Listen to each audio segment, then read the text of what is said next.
नमस्कार प्यारे विद्यार्थियों, स्वागत है आपका आपके अपने चैनल स्कूल गुरुजी में। देखिए विद्यार्थियों, आज कक्षा 8 का हिंदी विषय का जो पेपर सॉल्यूशन करवाने वाला हूं, जो कि आपके एग्जाम के लिए बिल्कुल 100% है वो इम्पोर्टेंट साबित होगा, क्योंकि जो सारे के सारे जो क्वेश्चन है वो इन्हीं में से छपेंगे आपके एग्जाम के लिए। तो विद्यार्थियों, पूरा का पूरा मैं सॉल्यूशन करवाऊंगा। सभी प्रश्नों के एक एक प्रश्न का मैं आंसर बता दूंगा एक ही बार में। पूरा का पूरा प्रश्न पत्र आपको याद हो जाएगा। बस आपसे एक उम्मीद रहेगी, आपसे एक रिक्वेस्ट रहेगी कि आप वीडियो को पूरा देखिए, ताकि क्या है कि आपको पूरा का पूरा प्रश्न पत्र वो है एक ही बार में याद हो जाए। ओके, बाकी जो सारे सब्जेक्ट के पेपर हैं वो भी मैंने डाल दिए हैं इस चैनल पर, वो भी देखिएगा, वो भी देख लीजिएगा, विद सॉल्यूशन मैंने डाल रखे हैं। ओके, चैनल पर नए हो तो चैनल को जरूर सब्सक्राइब कीजिएगा, आपसे रिक्वेस्ट रहेगी। चलते हैं, शुरू करते हैं बिना टाइम वेस्ट किए। देखिए, इसमें आपका जो पूर्णांक होता है ना, तो इस पर आपको ध्यान देना है, कितना नहीं है कितना नहीं है। इसमें आपको लगभग 10 का तो आपकी मौखिक होता है, और बाकी जो 15 का होगा वो RK SM के भी होता है, जिस तरीके से आपका एग्जाम होता है उसका होगा। और उसके बाद ये 40 का ये पूर्णांक हो जाएगा। देखिएगा, इसमें सबसे पहला प्रश्न है, बहुविकल्पीय जो प्रश्न है इस तरीके से पूछा जाएगा, और यही ऐसा का ऐसा पेपर आएगा आपके एग्जाम में, और इन्हीं में से सारे के सारे क्वेश्चन है वो छपेंगे बिल्कुल 100%। अगर आप कम तैयारी से बेहतरीन परिणाम प्राप्त करना चाहते हैं तो ये पेपर याद करके जाइएगा। देखिए, बदलू किसकी चूड़ियाँ बनाता था, तो ये सिंपल सी बात है, लाख की चूड़ियाँ बनाता था। दूसरा है कि बस की यात्रा नामक पाठ के लेखक कौन है, हरिशंकर परसाई है। कौन है? हरिशंकर परसाई। उसके बाद भगवान के डाकिए किसे कहा गया है, तो भगवान के डाकिए हैं वो पक्षी और बादलों को कहा गया है, दोनों को। नेक्स्ट है, दीवाने किनको तोड़कर प्रस्थान करते हैं, तो बंधनों को तोड़कर प्रस्थान करते हैं। ये ऑब्जेक्टिव टाइप के सारे प्रश्न हो गए। मैं सभी प्रश्नों के उत्तर बता दूंगा, आप निश्चिंत रहिए, आपको एक ही बार में पूरा का पूरा प्रश्न पत्र वो याद हो जाएगा। दूसरा प्रश्न ये देखिएगा, इसमें क्या दे रखा है कि अंतरिक्ष के पार लोग क्यों गए थे। अंतरिक्ष के पार लोग क्यों गए थे? अंतरिक्ष के पार लोग नई जानकारी प्राप्त करने के लिए गए थे। दूसरा, मेरा मन कभी कभी बैठ जाता है, लेखक ने ऐसा क्यों कहा। देखो, लेखक ने ऐसा इसलिए कहा क्योंकि रोज रोज वो चोरी है, डकैती, हत्या आदि की खबर पढ़कर निराश हो जाता था। ठीक है, और वही उसी कारण उसका मन है वो कभी कभी बैठ जाता था, मन उदास हो जाता था। बैठने का मतलब होता है उदास हो जाता था।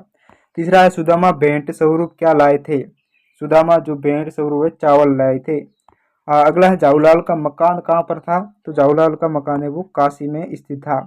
पांचवा है, पुंडुकोट्टई भारत के किस राज्य में है, तो तमिलनाडु में। ये पुंडुकोट्टई है भारत के तमिलनाडु में स्थित है। स्क्रीनशॉट लीजिएगा हर प्रश्न का।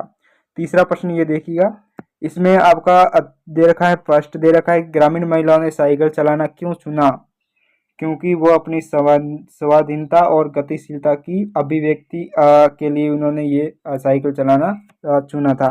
मीरा किसकी भक्त थी, तो मीरा है वो कृष्ण की भक्त थी। कृष्ण के पास से लौटते समय सुदामा दुखी क्यों हुए थे, तो सुदामा की जो कृष्ण के पास जब गए थे सुदामा, तो उनकी बहुत ज़्यादा खातिरदारी हुई थी, मतलब उनका बहुत ज़्यादा स्वागत अच्छी तरीके से किया था, उसकी सेवा अच्छी तरीके से की थी।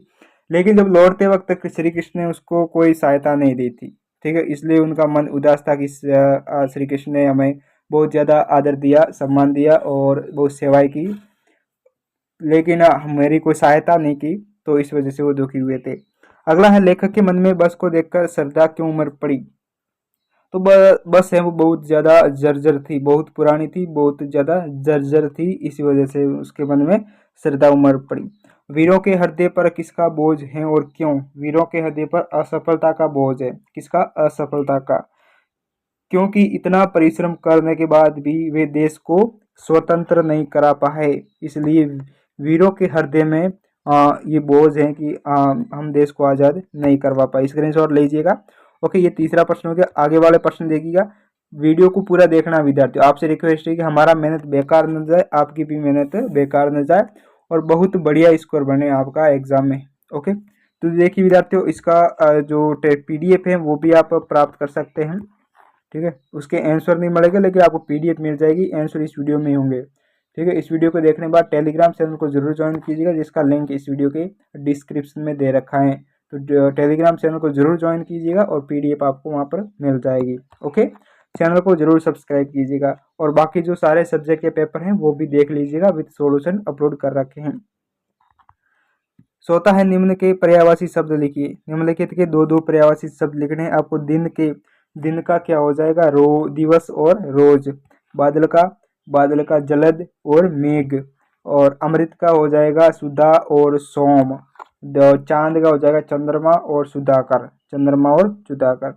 ये हो गया आपके पर्यायवाची। उसके बाद निम्नलिखित मुहावरों के अर्थ लिखना है। और जैसे हक्का बक्का होने का मतलब होता है आश्चर्यचकित होना।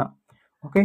उसके बाद में देखिए मन मोह लेना मतलब आकर्षित करना।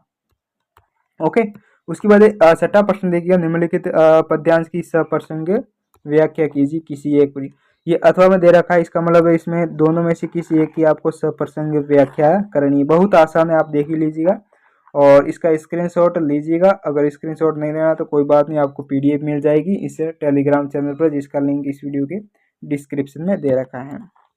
अब ये जो प्रश्न है सातवां सबसे इंपॉर्टेंट रहने वाला है और ये किस तरीके से आएगा देखिए। सातवां है निम्न गद्यांश को पढ़कर प्रश्नों के उत्तर देने हैं। तो इसमें गद्यांश को 2 से 3 बार आपको पढ़ लेना है, उसके बाद प्रश्नों के उत्तर देने हैं।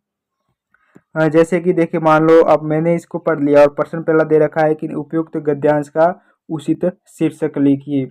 अब आपने गद्यांश को 2 से 3 बार पढ़ा है तो आपको ये समझ में आया होगा ये गद्यांश किसके बारे में बता रहा है।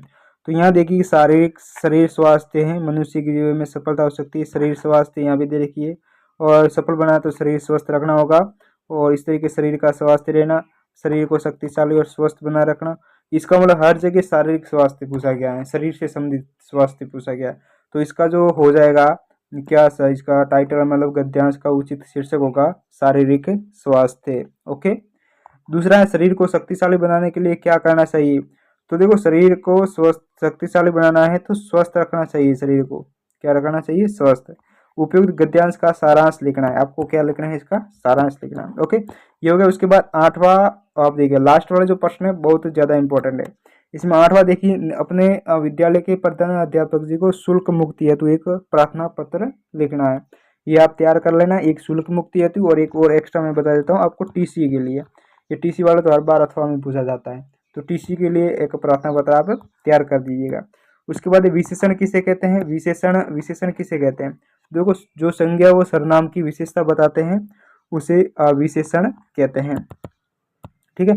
10वां है कहानी लेखन लिखिए किसी एक पर। लोमड़ी और अंगूर, चतुर खरगोश और चेर और लालच बुरी बला, इन तीनों में से किसी एक किसी एक पर आपको कहानी लिखनी है। 11 है एक वचन और बहुवचन किसे कहते हैं। तो देखो एक वचन का होता है किसी एक वस्तु का बोध होना। ठीक है, जिस वाक्य में एक वस्तु का ही बोध होता है, एक ही वस्तु की जानकारी होती है। और उसके बाद बहुवचन किसी वाक्य में एक से अधिक, दो या दो से अधिक वस्तुओं का बोध होता है। ओके। जैसे मान लो एक वचन का उदाहरण बता दूं तो जैसे कि लड़का, जैसे एक लड़का खड़ा है तो वो एक वचन है। ठीक है। और वहीं आपको 4 से 5 लड़के मिल जाएंगे झुंड में, उसे बहुवचन के वो बहुवचन हो जाएंगे, लड़के हो जाएंगे। ओके, इस तरीके से। उसके बाद जो 12वां और अंतिम प्रश्न और मैं बताऊंगा आपको विद्यार्थियों, उससे पहले आपको चैनल को जरूर सब्सक्राइब करना है। ठीक है, चैनल को जरूर सब्सक्राइब कीजिएगा और बाकी जो सारे सब्जेक्ट के पेपर हैं मैंने अपलोड कर रखे हैं चैनल पर, देख लीजिएगा आराम से इस वीडियो को देखने के बाद। और पीडीएफ आप डाउनलोड करने के लिए टेलीग्राम चैनल को जरूर ज्वाइन कीजिएगा, लिंक है इस वीडियो के डिस्क्रिप्शन में दे रखा है। ओके। अब जो लास्ट वाला प्रश्न है कि इसमें आपको 4 में से किसी एक पर आपको एग्जाम में निबंध लिखना है, तो लेकिन मैं आपको बताऊंगा कि इसमें आपको 4 ही करने, 4 ही तैयार करके जाना, 4 तैयार करके जाना है, क्योंकि कोई भी पूछ सकता है, कोई फिक्स नहीं है चारों में से, और पूछा चारों में से ही जाएगा। ठीक है, तो आपको 4 तैयार करने हैं। तो उम्मीद करता हूँ कि आपने इस वीडियो को लास्ट तक देखा होगा। ठीक है, और मैंने पूरा का पूरा सॉल्यूशन भी करवा दिया, एक ही बार में आपको याद हो जाएगा। ओके, तो मिलते हैं अगले वीडियो में और तब तक आप बने रहिए हमारे चैनल पर। जय हिंद।